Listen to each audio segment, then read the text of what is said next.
अस्सलाम वालेकुम। मुश्किलें इसलिए आती हैं कि हम सब्र करना सीख लें। और सुने हम न्याज की बातें, शुक्र के साथ सब्र की बातें।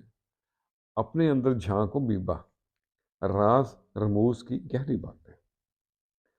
अपने नुकसान पे कभी गमज़दा ना हुआ करें, क्योंकि अल्लाह ताला आपसे उस वक्त तक कुछ वापस नहीं लेता जब तक वो किसी इससे बेहतर चीज़ का आपके लिए प्लान नहीं करता, आपको दे नहीं देता। There is a reason behind everything, we just have to trust it. बातचीत में बहुत एहतियात की ज़रूरत थी।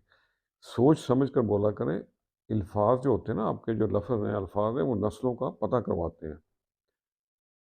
अपने दिल को एक खुली किताब मत बनाएं, क्योंकि कुछ लोग ऐसे भी हैं जो कि इस किताब के किसी एक हर्फ के भी हकदार नहीं होते।